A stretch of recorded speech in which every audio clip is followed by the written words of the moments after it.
안녕하세요. 축구 전문 기자 한준입니다. 토트넘에서 자리를 잃었던 잉글랜드 수비수 에릭 다이어와의 주전 경쟁에서 밀리는 충격적인 사건, 프로 데뷔 후 최악의 시련을 겪고 있는 대한민국 대표 수비수 김민재 선수가 2023-2024 시즌 유럽 축구연맹 챔피언스리그 8강 1차전 경기를 준비하고 있습니다. 아스널과의 원정 경기인데요. 독일 유력 언론들은 이 경기 역시 김민재 선수가 다이어 더리흐트 조합에 밀려 후보 선수로 벤치에 머무를 것이라고 예상하고 있지만 깜짝 선발 출전 가능성도 배제할 수 없다고 할 수 있겠는데요. 양팀의 최신 상황 그리고 아스널의 특징을 통한 전술 프리뷰를 통해 김민재 선수가 선발로 나올 수 있는 이유, 그리고 독일 언론의 최신 보도를 통해 김민재 선수가 올 시즌을 마친 이후 이적할 가능성까지 총정리하고 분석해 보도록 하겠습니다. 2023-2024 시즌 유럽 축구연맹 챔피언스리그 8강전이 이번 주중 경기로 시작됩니다. 한국 시간으로 4월 10일 수요일 새벽 4시에 아스널과 바이에른 뮌헨의 경기, 그리고 사실상의 결승전으로 불리는 레알 마드리드와 맨체스터 시티의 경기가 열립니다. 그리고 하루 뒤인 4월 11일 목요일 새벽 4시에는 이강인 선수와 소속된 파리 생제르맹이 FC 바르셀로나와 홈에서 1차전 치르고요. 같은 시간에 스페인의 아틀레티코 마드리드와 독일의 도르트문트가 8강 1차전 경기 치릅니다. 현재 유럽 리그 랭킹 상황을 보시면 1, 2위를 차지한 리그가 다음 시즌에 추가적인 챔피언스리그 진출권을 얻게 되는데, 이탈리아, 잉글랜드, 독일 이 세 개 리그가 각축을 벌이고 있는데 특히 독일과 잉글랜드가 아주 근소한 포인트 차이로 접전을 벌이고 있거든요. 이번 8강전 결과를 통해서 만약 아스널이 바이에른을 꺾고 아틀레티코가 도르트문트를 꺾으면서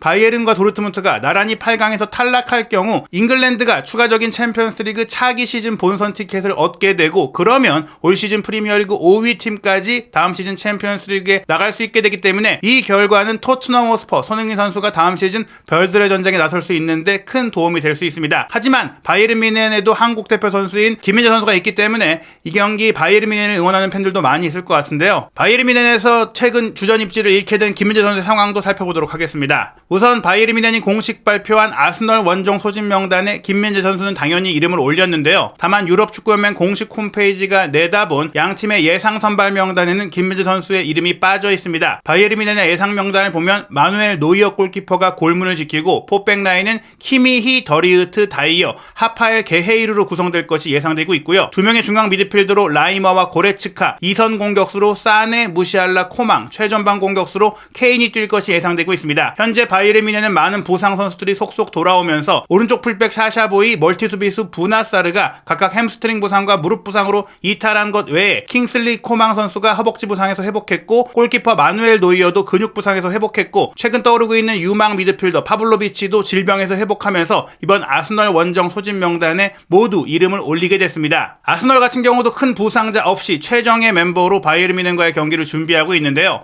라이아 골키퍼가 골문을 지키는 가운데 화이트, 살리바, 가브리엘 마갈량기스, 토미야스가 포백 라인을 구성하고, 미드필드 라인은 라이스, 웨데고르, 하베르츠, 최전방 공격 라인은 사카, 제주스, 마르티넬리가 구성될 것으로 예상되고 있습니다. 독일의 유력 매치인 키커와 빌트 역시 바이에른 뮌헨의 수비 라인은 다이어와 더리흐트가 지킬 것이다라고 예상하고 있는데요. 빌트지의 예상 선발 명단은 왼쪽 풀백으로 게헤이루 대신 데이비스가 뛸 것으로 예상했고, 다이어 더리흐트 조합에 오른쪽 풀백 키미히를 예상하고 있습니다. 두 명의 중앙 미드필더로 고레츠카와 라이머, 2선 공격수는 사네, 무시알라, 그나브리의 출전을 예상했는데요. 그나브리가 아스널에서 활약했던 바가 있고 또 아스널 원정 현장 분위기에 익숙할 수 있다는 점도 선발 예상의 이유가 되고 있습니다. 최전방은 케인이고요. 아스널의 공격 라인에 대해서 빌트의 예상은 조금 달랐는데요. 사카, 하베르츠, 마르티넬리가 3톱으로 나서면서 하베르츠의 제로톱 가동을 예상했고, 3명의 중앙 미드필더로는 웨데고르, 조르지뉴, 라이스의 배치를 예상했습니다. 한편 키커 같은 경우도 비슷하게 전망하면서 김민재와 우파메카노의 경우 지난 주말에 있었던 하이덴하임과의 독일 분데스리가 경기에 선발 출전했으나 좋은 인상을 남기지 못하면서 아스널전 선발 경쟁에서 자신들을 추천할 수 있는 명분을 잃었다라고 했습니다. 그로 인해 하이덴하임과의 경기에 휴식을 취한 더리흐트와 다이어가 아스널 원정에 큰 이변이 없는 한 우선권을 받을 가능성이 높다라고 내다봤는데요. 실제로 하이덴하임과의 경기는 김민재 선수의 프로 커리어 최악의 날이라고 했을 정도로 아쉬운 날이었습니다. 하이덴하임이 분데스리가 승격팀이긴 하지만 최근 경기력이 좋은 팀이기도 했거든요. 아쉬웠던 것은 이 경기 바이에른 뮌헨이 원정팀이었지만 2대0으로 앞서가던 경기에 3대2로 역전패를 당했고, 그 3골을 내주는 과정 속에 김민재 선수가 모두 관여되어 있다는 점입니다. 먼저 2대0 리드 상황에서 2대1의 추격골이 나오는 상황에서는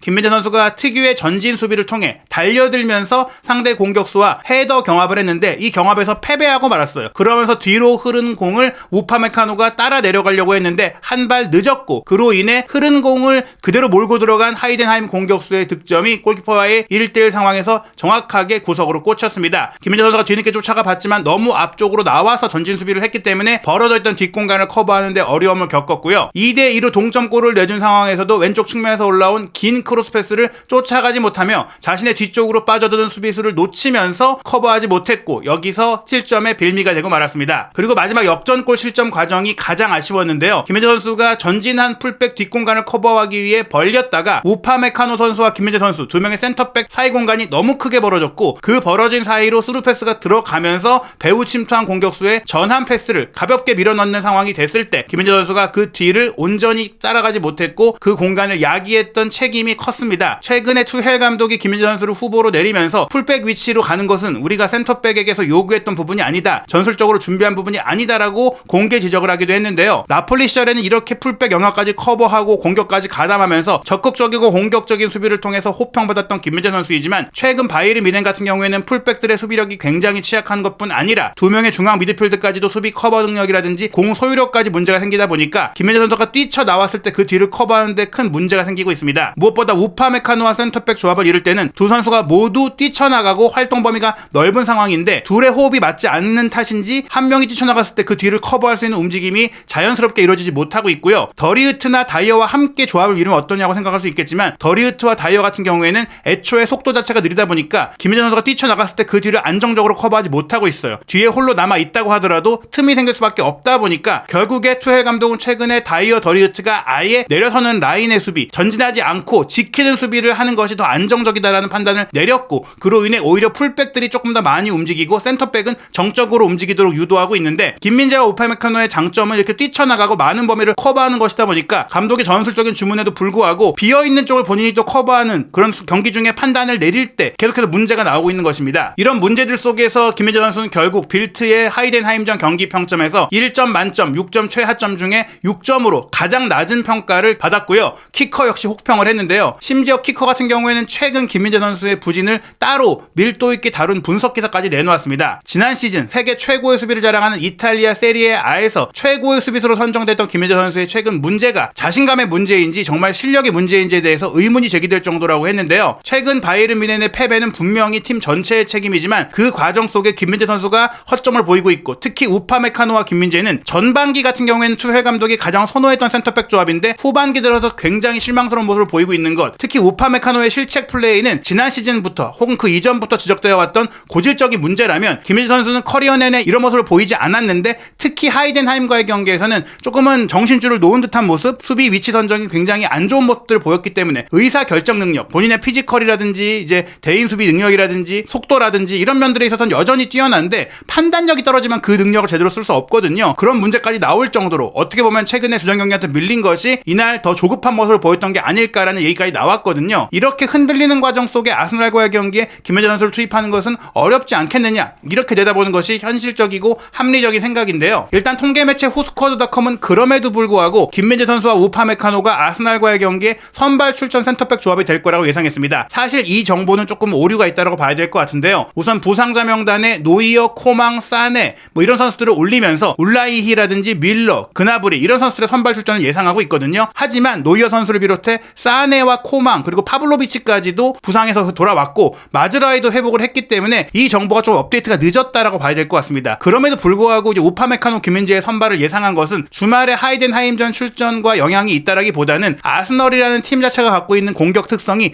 굉장한 속도감을 갖고 있고 대인 수비 상태에서의 순발력이 필요하기 때문에 다이어와 더리흐트가 이런 경우 아스널의 공격진들을 제대로 대응하기 어렵다고 판단할 수 있기 때문인데요. 실제로 투헬 감독이 아스널이 굉장히 다재다능한 팀이고 또 세트피스에서도 공격력이 강하고 또 이런 그 높은 수준의 팀이다 보니까 우리가 리그와는 다른 접근권을 취할 것이다. 오히려 하이덴하임과의 경기에 김민재, 우파메카노를 투입한 것이 조금 실전 경기 아스널전에 뛰게 하기 위해서 감각을 끌어올리는 부분도 있었을지 않겠느냐. 프랑스 방송사로 챔피언스리그 중계권을 갖고 있는 카날 플리 같은 경우도 우파메카노 선수를, 비록 이 선수가 프랑스 대표 수비수이긴 하지만 아스널과 경기를 앞두고 키플레이어로 별도의 인터뷰 콘텐츠를 낼 정도로 이 경기는 분명 우파메카노와 김민재의 속도가 필요할 것이다라는 전망이 나오고 있는데요. 투헬 감독이 이미 하이덴하임전 패배로 인해 바이엘 레버쿠젠이 승점 3점만 얻으면 분데스리가 우승을 조기에 확정할 수 있는 가운데 우리 우리가 리그에서는 동기부여가 떨어졌던 것이 사실이고 에너지가 부족했던 게 사실이라고 하면서 챔피언스리그는 다르다. 다른 접근법, 다른 동기부여로 나설 수 있고 충분히 우리가 활용해서 우승에 도전하겠다. 뭐 이런 얘기를 했거든요. 어떻게 보면 아스널의 허를 찌르기 위해서라도 아스널이 이미 더리우트와 다이어의 수비 조합을 공략할 방법을 구상했을 것이라는 전제하에 투헬 감독이 전혀 새로운 전술을 꺼낼 가능성도 결코 배제할 수 없는데요. 아스널과의 경기를 앞둔 최종 훈련에 말씀드린 대로 사네와 파블로비치 같은 선수들, 마즈라위와 코망도 복귀했기 때문에 이 선수들의 활용 가능성이 점쳐지고 있고, 사네 같은 경우엔 지난 주말 경기 부상으로 뛰지 못했는데 챔피언스리그 공식 기자회견에 선수 대표로 나설 정도였으니까 뭐 사실 프리미어리그의 경험도 있고 아스널과의 경기에 경험도 있는 선수라는 점에 있어서 당연히 선발 출전하지 않겠느냐라고 생각을 할 수 있겠는데요. 어떻게 보면 투헬 감독이 올 시즌 대부분의 경기를 포백 기반으로 운영하긴 했지만 분데스리가에서 비록 결과는 좋지 않았으나 3백을 가동했던 경기가 있었어요. 우파메카노와 김민재를 3백의 좌우 측면에 배치하고 에릭 다이어를 그 중앙에서 조율사로 맡겼던 그런 전술을 썼었고, 마즈라위와 샤샤보이를 좌우 윙백으로 배치했던 경기가 있었는데요. 이 경기가 제대로 작동하지는 못했지만 투헬 감독이 승부수를 띄우는 과정 속에 3백 전술을 쓸 수 있는 가능성이 있다는 증거이기도 합니다. 저는 개인적으로 이번 경기 아스널의 속도감 있는 공격을 막기 위해 무엇보다 아스널과의 1차전이 원정 경기라는 점에 있어서 최소한 전반전은 조금 내려서서 역습을 하는 형태, 아스널이 초반부터 달려들 가능성이 크기 때문에 기다렸다가 허를 찌르고 상대를 전술적으로 놀라게 하기 위한 선택을 충분히 할 수 있다라고 생각이 되는데요. 그 과정 속에서 주목할 것은 최근에 이제 키미 선수가 오른쪽 풀백 내지 윙백으로 뛰면서 측면에서의 공격을 많이 주도하고 있거든요. 키미 선수가 중앙 미드필드로 뛰면서 우파메카노 또는 김민재 선수와의 호흡이 안 좋았던 것은 키미 선수가 공격력은 좋지만 수비 커버력이 좋지 않기 때문인데, 키미를 오른쪽 윙백으로 쓰면서 우파메카노 김민재를 함께 쓰고 거기에 한 명의 수비수를 추가로 배치하면서 두 선수의 활동 범위를 유지하며 그 뒤에 커버 문제를 해결할 수 있다. 더리우트나 다이어를 그 중심에 둘 수 있는데 저는 개인적으로 다이어보다는 더리우트가 나설 가능성이 있다. 다이어가 다들 잉글랜드의 경험이 있기 때문에 뛰지 않겠냐 생각하겠지만 오히려 다이어보다는 더 커버력이 좋다고 할 수 있는, 대인 수비력이 좋다고 할 수 있는 더리우트를 배치할 수도 있거든요. 물론 다이어의 잉글랜드보다의 경험을 높이 사서 더리우트 대신 다이어를 쓸 수도 있고, 혹은 우파메카노 김민재를 모두 쓰는 게 아니라 더리우트 다이어 김민재 뭐 이런 형태로 구성할 수도 있어요. 두 명이 조금 안정적으로 움직이고 김민재 선수가 많이 커버하는 약간의 수비형 미드필더와 같은 역할, 풀백과 같은 역할을 해주는 것이죠. 어찌됐거나 저는 개인적으로 김민재 선수가 특히 오른쪽 공격수로 뛰면서 속도감을 발휘할 사카를 막기 위해 선발 출전할 가능성이 굉장히 높다고 생각합니다. 다이어나 더리우트로는 마르스넬리나 사카 혹은 제주스 같은 빠른 공격수들을 막기가 어렵기 때문이고요. 그러다 보니까 미드필드 조합도 저는 피지컬이 좋은 고레츠카와 더불어 풀백 커버까지 가능한 라이머가 출전하면서 키미의 뒷공간을 라이머가 함께 커버할 수 있는 방식이 될 수 있고, 데이비스가 왼쪽 윙백으로 뛰면서 공격을 이끌 수도 있지만 오히려 이제 윙백 상황 3백일 때는 코망 선수가 왼쪽에서 공격력과 속도감을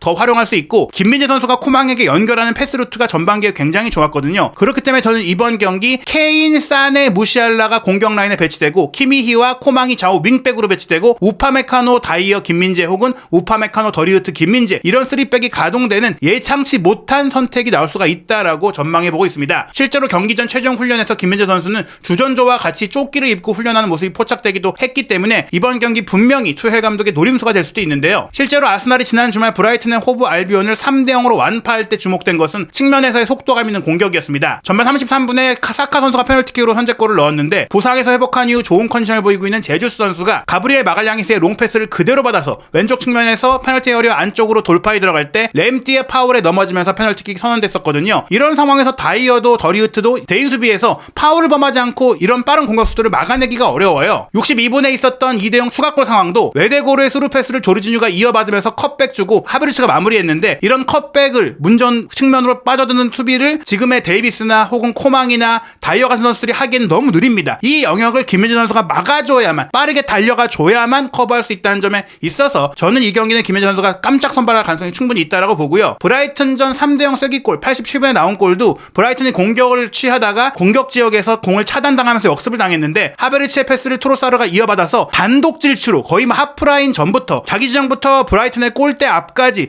치고 들어가서 1대1 기회를 마무리했었는데, 이런 상황에서 쫓아갈 수 있는 선수가 무조건 필요하다. 그렇기 때문에 저는 김민재 선수가 이번 아스널전에 출전할 거라고 생각을 합니다. 실제로 바이에른 뮌헨 공식 채널도 김민재 선수가 런던 원정에 합류한 모습을 대대적으로 소개하기도 했고, 경기 전 최종 훈련에서도 주전 공격수로 무조건 출전할 것인 해리케인 선수와 가까이 붙어서 많이 이야기를 나누며 경기를 준비하는 김민재 선수의 모습이 많이 포착되기도 했는데요. 다만 이 경기 출전 여부와 별개로 올 여름 이적 시장에 김민재 선수가 이적할 가능성은 있다라고 생각이 됩니다. 일단 올 여름에 김민재 선수에게 밀리면서 이적 가능성이 있었던 더리우트가 최근 주전 자리를 다시 꿰차고 구단 내부에서도 점으로 이 선수에 대한 평가가 높아지고 있는데다가 김민재 선수보다 어린 선수라는 또한 장점이 있거든요. 그런 점에 있어서 키커의 최근 보도에 따르면 더리우트는 잔류할 것이다. 그런데 에릭 다이어도 완전 계약이 확정이 됐고 여기에 바르셀로나 수비수인 아라우호에 대한 영입이 계속 추진되고 있는데다가 레버쿠젠으로 임대를 보냈던 스타니시치가 이제 돌아와서 주전 수비 라인의 한 자리를 차지하게 된다면 우파메카노나 김민재 중에 한 명은 매각되어야 하는데 그 중에 한 명이 김민재 선수가 될 가능성이 있다. 투해 감독이 떠나고 새로운 감독이 온다고 하더라도 김민재 선수의 성향적인 면은 분데스리가보다는 특히 분데스리가에서 압도적인 강팀인 바이에른 뮌헨에서 뛰기보다는 빠르게 공수를 전환하는 프리미어리그에 더 적합하다. 맨유가 올여름에 결국에는 라파엘 바란의 몸 상태 문제로 인해 매각을 결정했다는 최신 보도가 나왔거든요. 맨유가 바란도 매각하고 맥과이어와 린델로프도 정리할 계획이다 보니까 센터백 라인의 대대적인 개편이 예상되고 있는데 이 과정 속에 다시금 맨유가 김민재 선수에 대해 제안을 한다면 바이에른 입장에서는 어느 정도 이적료가 회수된다면 매각할 가능성도 내다볼 수 있다고 볼 수 있는데요. 그러기 위해선 이번 아스널과의 경기 좋은 활약을 통해서 프리미어리그 팀들이 김민재 선수에 대한 주목도를 다시 높이는 상황이 돼야 할 것 같습니다. 이번 아스널과의 경기가 김민재 선수의 프리미어리그 진출을 위한 쇼케이스가 될 수 있는 이유인데요. 현재 객관적인 전력과 흐름으로 본다면 프리미어리그 우승 경쟁에서 앞서가고 있는 아스널의 승리를 높이 점치고 있습니다. 통계 매체인 후스코어드닷컴은 아스널이 2대1로 승리할 거라고 전망했는데요. 실제 대부분의 유럽 스포츠 베팅 업체는 아스널의 압승을 예상하고 있습니다. 이번 챔피언스리그 8강전 대진 중에 가장 낮은 배당률, 즉 가장 승리가 유력한 팀이 아스날로 꼽히고 있는데요. 아스날의 승리 배당률이 평균적으로 1.74배, 무승부 3.98배에 바이에른 뮌헨의 승리는 4.50배일 정도로 아스널이 훨씬 유리하다는 전망이 나오고 있습니다. 레알 마드리드와 맨시티의 사실상 결승전으로 불리는 경기는 레알 마드리드가 홈팀이지만 승리 배당률이 2.79배, 원정팀 맨시티가 2.51배로 맨시티가 최소한 비기거나 깜짝 승리를 가져올 수 있다는 전망이 나오고 있고요. 아틀레티코와 도르트문트는 아틀레티코의 절대 우세, 파리와 바르셀로나의 경기는 파리의 우세가 점쳐지고 있습니다. 과연 이번 경기 김민재 선수의 깜짝 선발 출전이 저의 예상대로 이뤄질 수 있을지, 바이에른 뮌헨이 아스널 원정에서 어떤 경기를 펼치게 될지, 한준TV에서 세계 최고의 축구 수준을 자랑하는 별들의 전쟁 챔피언스리그 소식도 구독, 좋아요, 알림 설정을 통해 빠르게 올라오는 최신 영상 놓치지 않으시기 바랍니다.